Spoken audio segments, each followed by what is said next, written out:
भरत करो, राम करहु सब संयम। संयम रखना, विधाता शायद कुशलता पूर्वक निर्वाह कर दे। और कुशलता पूर्वक निर्वाह हो गया। राम पे किसी ने उंगली नहीं उठा पाई कि राम की इच्छा से राम का वनवास हुआ, राम चाहते मेरा वनवास हो, लेकिन कोई राम पे उंगली नहीं उठा सका कि राम का वनवास राम की इच्छा से हुआ, कोई नहीं उठा पाया। और इसीलिए पिताजी से क्या कहते हैं, जब पिताजी दुविधाग्रस्त हैं, कैकेयी ने राम को अपने शब्द जाल में फांस लिया, या यूं कहिए कि सरस्वती ने फंसा दिया। सरस्वती क्या बात कहे, उसके तो कई नाम है, उसमें एक उसका गिरा नाम भी है। गिरा, अब गिरा शब्द के अर्थ तो आप लोग जानते ही हैं, गिरा माने भारती, और भारती जब होती तो भरत के मुंह पे आती है। भारत के मुंह पे आए तो भारती, अयोध्या में गिरे, मंथरा के ऊपर गिरे तो गिरा। अरे किसी बड़े शक्तिशाली की बुद्धि फेरी होती तो समझते, सरस्वती तुम में कोई ताकत है, मिली भी तो मंथरा। नाम मंथरा मंदमती, चेरी कई कई केरी, अवजस पितारी ताही करी गई गिरामती। अरे तुम्हें क्षमता थी कई की बुद्धि फेर के दिखा देती। मैं आपसे कहना चाहता हूं, प्रभु श्री राम आनंदित है। किस बात पे? पिताजी की दुर्दशा देख के आनंदित है। पिताजी तो बोल ही नहीं पा रहे हैं, और एक और राम को पता नहीं है कि पिताजी की दुर्दशा है, खूब पता है, भली प्रकार पता है। क्यों? गोस्वामी जी ने लिख दिया कि राम ने क्या देखा। जाई दीख रघुवंश मणि, नरपति निपट कुशाद, साहमी परे लखी सिंघिनी, मानहु वृद्ध गजराज। बूढ़ा हाथी नेता है, सिंघिनी इसके ऊपर सीधी। ये राम ने देखा है।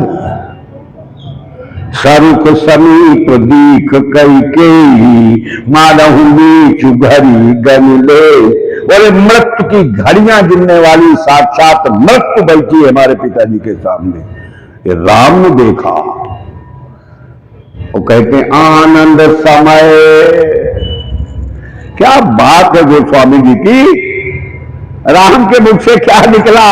बोले पिताजी दुखी मत हो, ये आनंद का समय है। अरे बात भाई बात आनंद, पिताजी के प्राण संकट में। और गोस्वामी जी कहते हैं उनका बेटा क्या कह रहा? बोले आनंद समय। बोले आनंद का समय है। स्नेहवश, प्रेम छोड़ो हमसे, सोच परिहरियता।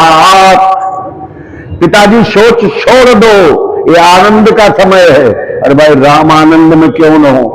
न कैकेयी नहीं उठा पा रही, न दशरथ उठा पा रहे, अयोध्यावासी नहीं उठा पा रहे, और राम बन को जा रहे। तो राम तो आनंदित हैं, तो राम को वही कार्य करने के लिए जाना है, इसलिए राम आनंदित है। आनंद समय स्नेहवश, सोच परिहरियता, आय सुदीजिय हरसिय। प्रसन्न मन से आज्ञा दे दो, प्रभु कुल के सब गाँव। कभी कभी मैं कहता हूं राम पुलकित हुए, दशरथ जी भी निश्चित पुलकित हुए होंगे। धन्य है वो बेटा जो पिता को मुसीबत से उबार दे। वो महाराजाधिराज चक्रवर्ती सम्राट दशरथ उस वेदना में लेता है जहां उसके प्राण संकट में है कि वचन छोड़े, कैसे छोड़े, राम बन को नहीं। कितना संकट है। बेटा आया, बोले पिताजी स्नेह छोड़ो और प्रसन्न मन से आज्ञा दे दो, हम बन जाएंगे। क्या आनंद आया होगा उस समय पिता के हृदय में कि धन्य है मेरा पुत्र जो मेरे सत्य की रक्षा के लिए 14 वर्ष के वनवास की यात्रा के लिए सन्नद्ध हो गया। आप कल्पना कीजिए, ये है दुख में सुख की स्थिति। दुखद स्थिति में भी सुख का क्या आनंद होता है, ये राम से सीखिए। महाराज श्री दशरथ निश्चित रूप से पुलकित हुए होंगे जिस समय दुविधागति स्थिति, दुचित स्थिति को राम ने हटा दिया, कह दिया पिताजी आज्ञा दीजिए। पिताजी नहीं बोले, बोले ठीक है मैं जा रहा हूं, मां से आज्ञा मांग आऊं और मां से आज्ञा मांगने के बाद फिर तुम्हारे पैर छूंगा और चला जाऊंगा। अरे क्या मतलब है? मतलब ये है कि हम जाएंगे और दशरथ जी रोक नहीं पा रहे। क्यों नहीं रोक पा रहे? दशरथ जी कैसे रोक पाए? दशरथ जी तो इसी चक्कर में फंसे, कोई समस्या का समाधान हो जाए। हो तो गया समाधान, बेटे ने कह दिया मैं बन जाऊंगा। कैकेयी जी प्रसन्न है और जानते हो कौशल्या जी ने आज्ञा भी दे दी, सीता जी ने भी आज्ञा राम से ले ली, लक्ष्मण जी भी साथ हो लिए और वो तीनों लोग वन की यात्रा कर। ये तीनों लोग जब वन की यात्रा में चले गए, सुमंत जी गंगा किनारे छोड़ आए, लौट के अपने राजा जी को संदेश दिया। राजा जी दुखी हुए, तब उन्होंने कहा महाराज तुम पंडित ज्ञानी, तुम पंडित हो, ज्ञानी हो, शांत रहो। उसके बाद महाराज श्री दशरथ जी के प्राण चले गए और प्राण जाने के बाद गुरु वशिष्ठ जी ने धावन तेज दौड़ने वाले लोगों को बुलाया कि जाओ जल्दी से भरत को बुला लो और भरत शत्रुघ्न को लाना। यहां के किसी घटना को तुम्हें कहना नहीं है, कहना गुरु जी ने बुलाया है इसलिए चलो। और वो दूत कैकेयी नगर पहुंचे, वहां भरत जी को सूचना दी। भरत जी को दुःस्वप्न लगातार आ रहे थे। पहुंचे दूत, गुरु जी ने बुलाया है। आए, बड़ी तेजी से आए, जितना तेजी से आ सकते उतनी तेजी से आए। एक राजकुमार आ रहा है और सब पूछे तो महाराज श्री दशरथ की मृत्यु हो चुकी है, कायदे पूछा जाए तो राजा आ रहा है। महाराज श्री दशरथ ने अपने मुख से भरत को युवराज पद दिया है। महाराज श्री दशरथ ने कैकेयी का पहला वरदान अपने मुंह से दिया है। पहला वरदान क्या है? पहला वरदान है भरत को युवराज पद, और वो महाराज श्री दशरथ ने दे दिया कि कैकेयी मैं आपसे हाथ जोड़ता हूं कि राम का युवराज पद मैं नहीं देख सका, भरत को युवराज पद पे अभिषिक्त होना मैं देख लूं। मैं दूत भेजता हूं, भरत को बुलाऊंगा, उनको युवराज बनाऊंगा। आप सोचिए, महाराज श्री दशरथ पहला वरदान दे चुके। अब जब उन्होंने भरत का युवराज पद का वरदान दे दिया तो आप ये तो वाणी लीजिए कि जो आया है अयोध्या के नगर में वो युवराज भी है और सिर्फ पूछे तो राजा है। और वो राजा जब नगर में घुसा, नगर में घुसते ही नगर निवासियों ने देखा और मुंह फेर लिया। क्यों फेर लिया? बोले सर्पिणी के तो सर पर पैदा होगा और कहां पैदा होगा। ये भावना बड़ी गलत है। भारत के प्रति धारणा बहुत गलत है। क्या गलत धारणा है? कि कैकेयी का पुत्र आ रहा है, कैकेयी ने इतना विनाश कर दिया कि ये अगर राजा हो गया तो क्या होगा। बहुत दुखी है अयोध्या की जनता, थोड़ी बहुत नहीं दुखी है, बहुत दुखी है। क्या सोचती है? एक ही बात सोचती है कि मैं इसे प्रणाम तो करूं लेकिन चुपके से निकल जाऊं, चुपके से। भरत आ रहे हैं। अयोध्यावासियों ने देखा जिसी वाहन पे सवार हैं भरत। भरत तरफ देखते हैं और चुपचाप निकल जाते हैं, पूछते कुछ नहीं भरत से, जय जयकार नहीं कर रहे हैं। भरत चिंतित हो गए।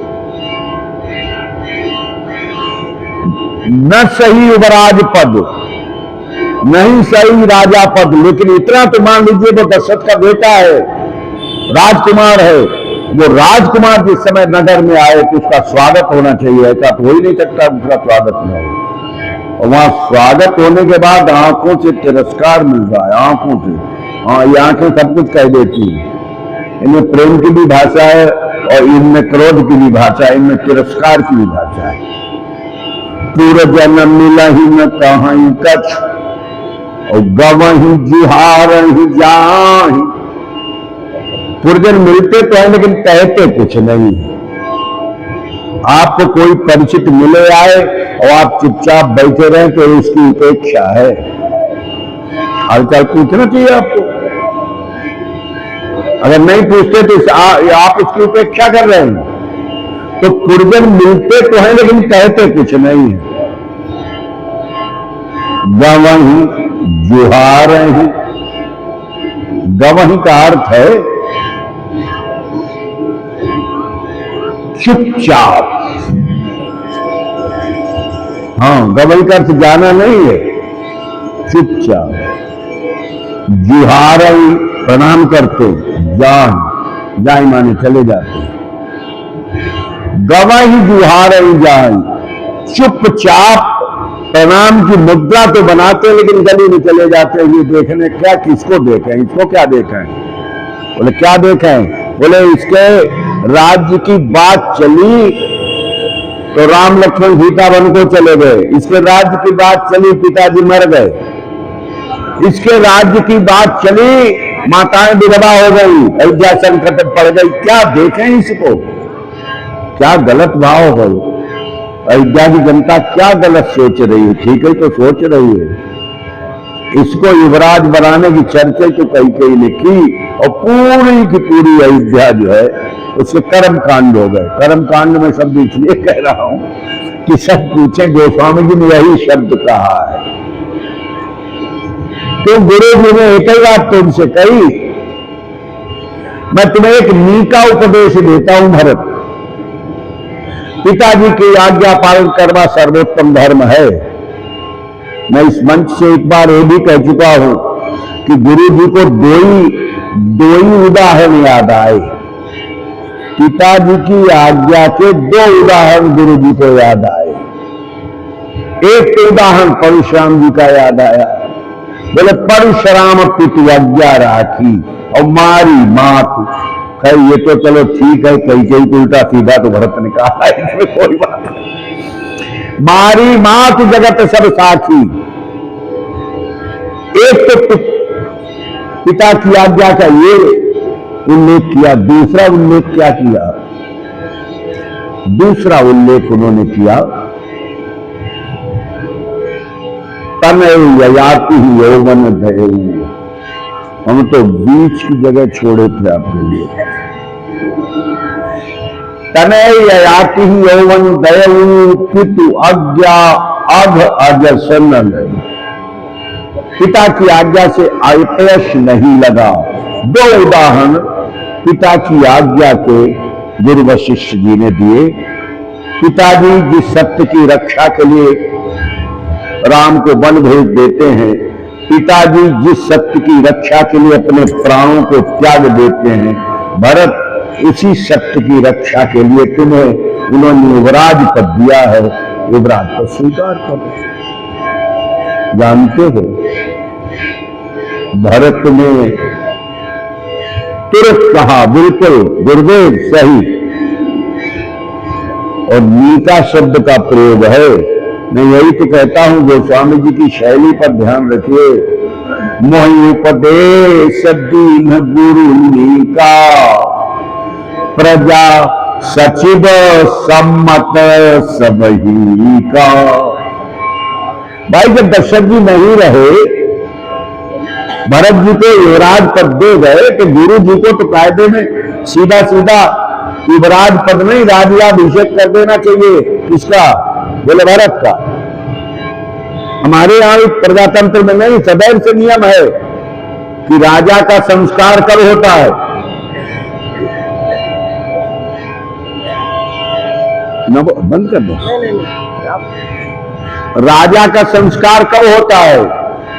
बोले जब दूसरे राजा को शपथ दिला दी जाए। हमारे यहां राष्ट्रपति का संस्कार कब होगा? बोले दूसरा राष्ट्रपति बना दिया जाए। प्रधानमंत्री का संस्कार कब होगा? बोले प्रधानमंत्री पद की शपथ दिला दी जाए। एक नियम है। तो जब ये नियम है तो युवराज घोषित है, महर्षि दशरथ के प्राण जा चुके हैं, तो गुरु जी को तो तिलक करके सबसे पहले उनका संस्कार कराना चाहिए। गुरु जी ने तिलक नहीं किया। हमें लगता है भरत जी तैयार उसके लिए हुए नहीं, तिलक नहीं किया। बोले इनके क्रियाकर्म करो, और महर्षि दशरथ का क्रियाकर्म भरत जी ने विधान पूर्वक किया। जब उससे निवृत्त हुए तो एक दिन गुरु जी ने सभा बुलाई। सभा की कोई आवश्यकता नहीं थी, लेकिन गुरु जी समझ रहे थे कि परिस्थिति बहुत विकट है। मैं जनता से क्या कहूं, मैं प्रजा से क्या कहूं, सेना से क्या कहूं, मंत्रियों से क्या कहूं? भरत तैयार नहीं है। तो जो कुछ कहूं तो सार्वजनिक रूप से कहूं तो ज्यादा अच्छा है। गुरु लोगों का धर्म है कुछ चीजें सार्वजनिक रूप से कहनी चाहिए। गुरु जी ने सभा बुलाई और उस पूरी सभा में एक प्रस्ताव रखा कि भरत तुम्हें युवराज पद स्वीकार करना चाहिए। और उसके लिए उन्होंने परिस्थितियां गिनाई। कोई गलत नहीं, गुरु जी ने परिस्थितियां गिनाई, सही गिनाई। माता कौशल्या जी ने कहा कि बेटा मेरी ओर देखो, अपनी प्रजा की ओर देखो, क्षत्रिय हो, कायरता मत दिखाओ, राज्य स्वीकार करो। कौशल्या जी ने क्षत्रित्व को झकझोरा भरत के। मंत्री बोले देखो अभी राजा हो जाओ, जब राम लौट आए तब जो इच्छा है से करना। मंत्री ऐसे ही बोलते हैं, जैसे बोलते हैं अभी राजा बन जाओ, 14 वर्ष राम लौट आए, उसके बाद जो इच्छा है सो करना। भरत ने उत्तर बहुत अच्छा दिया है। क्या बोले? मोहि उपदेश दीन गुरु का, प्रजा सचिव सम्मत सबही का। बड़ा नीका उपदेश गुरु जी ने दिया। प्रजा मंत्री इन सब की राय है, तो मैं क्या करूं? उचित की अनुचित किए विचारू। अरे गुरु की आज्ञा में उचित और अनुचित का विचार करना तो मेरा धर्म ही नहीं। मां की आज्ञा का उचित अनुचित का विचार करना मेरा धर्म ही नहीं। बोलने की कला भरत से सीख लो, विरोध करना भरत से सीख लो। क्या कहा? बोले उचित की अनुचित किए विचारू। बोले धर्म जाइयरू पातक भारू। धर्म भी मेरा चला जाएगा, मुझे पाप लगेगा, इसलिए मैं उचित अनुचित का विचार नहीं करूंगा। लेकिन अब तुम विनय मोरी सुन ले। लेकिन हम कुछ विनती करना चाहते हो, हमारी सुन लो।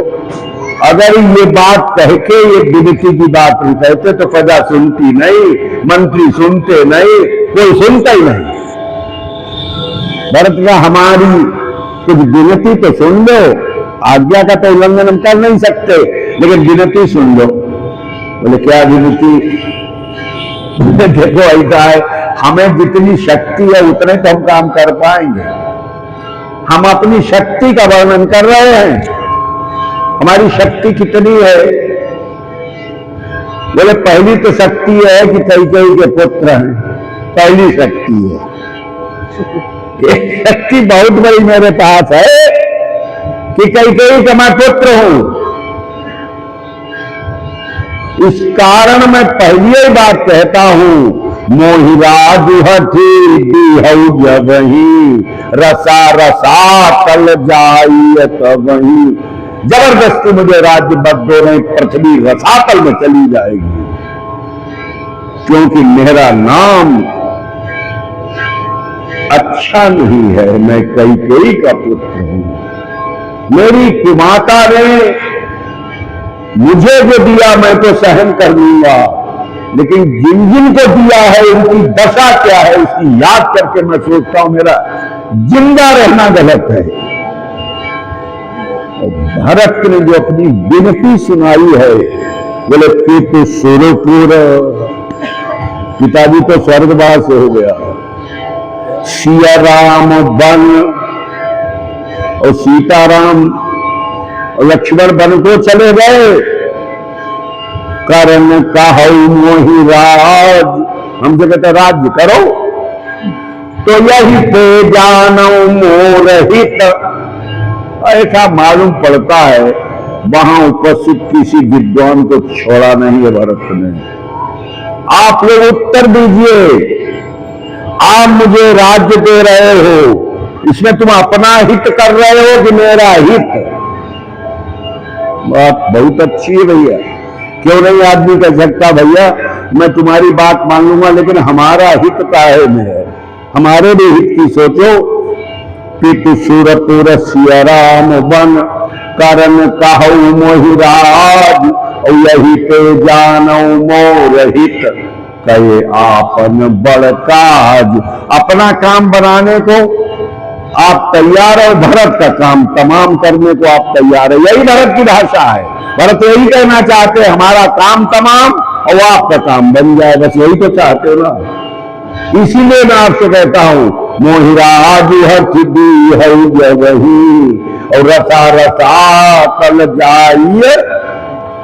एक बात कह के मैं अपनी वाणी को विराम दूंगा, अनुमान लग रहा है, इसलिए हाँ ये बात है, मानस मंच है, मन में कुछ तो चलना चाहिए। देखो भाई, मैं वो चौपाइया बात सुनाए देता हूं कि भरत कहते हैं कि ये राज्य जो है मुझे जो मिला है, कहना चाहते हैं, कह नहीं पाए मुझे सीधे, लेकिन कहने का भाव यही है, गुरु जी ने तो दिया नहीं, पिताजी ने भी नहीं दिया, ये राज्य किसी ने मुझे नहीं दिया, तो राज्य तो कैकेयी ने दिया। अच्छा, कैकेयी ने बहुत कुछ दे दिया सबको, तो अब तुम ज्यादा मत हमें दो। लखन राम सिय कहां बन दीना, और पठई अमरपुर पति हित कीना। लक्ष्मण राम सीता को वनवास, पिताजी को हमारे स्वर्गवास, और लीन विधव पर अपजस आपू। मेरी माता विधवा हो गई, उसको अपजस मिला है। दीन प्रजय शोक संतापू, प्रजा को शोक भी दिया, संताप दिया। तो यही पे मोर का अब नीका, जो पहला नीका कहा था कि मोहि उपदेश दीन गुरु, उसका उत्तर भरत दे रहे हैं। आप जो नीका कह रहे थे उसमें देखो मेरी माते ने मात्र श्री कैकेयी का दिया हुआ सुन लो, इससे भी कुछ अच्छा हो सकता है।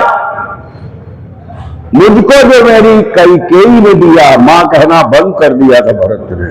क्या कहा? मोहि दीन सुख। अरे मुझे बहुत बड़ा सुख दिया मेरी मां ने। अब किसी शब्दकोश में सुख का अर्थ दुख तो लिखा नहीं है, लेकिन यहां सुख का अर्थ सुख तो आप लगा नहीं सकते, सुख का अर्थ आपको दुख ही लगाना पड़ेगा। मोहि दीन सुख, क्या भरत सुखी है? भरत दुखी है। बोले सुयश, क्या भरत को यश मिल रहा है? हर आदमी कह रहा है कैकेयी का बेटा है। मोहि दीन सुख सुजस सुराजू, ये सुंदर राज्य आप दे रहे हैं, अरे ये कुराज्य है, सुंदर राज्य नहीं है। मोहि दीन सुख सुजस सुराजू, और कीन कैकेयी सब कर काजू। मैंने कहा मां नहीं कहा, बोले कैकेयी ने सबके कर्म काज कर दिए, और रह क्या गया जो हमें आप राजा बना रहे हो। बहुत दुखी है भरत। बोले क्या? बोले आपन दारुण दीनता, सबई कहूं समुझाई, और देखे बिनु रघुनाथ पद जिय की जरनी न जाए। हम अपनी दारुण दीनता आपसे कहते हैं, राम के चरणों को देखे बिना मेरे जी की जलन नहीं जा सकती। क्यों? यहां पर मैं देखो, आज हमारे बरेली से, रायबरेली से पधारे हुए कैकेयी, भुवंग भामिनी, ये शब्द आए हैं। मैं भी वहीं पर वाणी को विराम दे रहा हूं। देखिए भरत कौन है? गोस्वामी जी ने भी लिखा है, सर्पिणी का पुत्र है। फिर बात क्या है? बोले बात है कि उसके मुंह में मणि भी हो सकती है, उसके मुंह में मणि भी हो सकती है। और मणि का एक गुण क्या है? सर्प काटे और उस जगह पे मणि लगा दी जाए, सर्प की जहर उतर जाएगा। इतनी बड़ी बात है मणि में। तो भरत कौन है? बोले कैकेयी सर्पिणी की मणि है, मणि। गोस्वामी जी ने अध्यात्म में क्या लिखा? बोले आही आधा आबगुण, सर्प के पाप और अवगुण गहन नहीं करती है मणि। आही अवगुण मणि नहीं गहई, हारई गरल, जहर को हरण करती है, दुखदारी देताई। सर्प जिसे मणि मिल जाए उसकी दरिद्रता जरूर दूर हो जाएगी, बहुत मूल्यवान होती है, करोड़ों की होती है। भरत कौन है? बोले सर्पिणी के से पैदा हुई वो मणि है, जो किसी को मिल जाए। जैसे मणि सबको राजा बना देती है, ऐसे ही भरत चरित्र जो है वो सैकड़ों प्रकार की आज्ञा उल्लंघन के दोष से भरत को मुक्ति दे देता है। आज्ञा उल्लंघन तो किया है, माता का भी किया, गुरु का भी किया, राम का भी किया, सबका आज्ञा उल्लंघन किया। बहुत दुखी है भरत। त्रिवेणी से कई बात तू मांगता है, हे मां त्रिवेणी मैं आर्त हूं, दुखी हूं, छत्री हूं, फिर भी भीख मांग रहा हूं, मुझे भीख दे दो। छत्री का धर्म नहीं है भीख मांगना। मांगू भीख त्याग निज धर्मू, बोले आरत काह न करई तू करमू। बोले क्या मांग रहे? त्रिवेणी क्या मांगते हैं? बोले सीताराम चरण रति मोरे, अनुदिन बढ़ो अनुग्रह तोरे। एक वरदान बड़ा विचित्र मांगा है त्रिवेणी से भरत ने। बोले मां एक वरदान दो।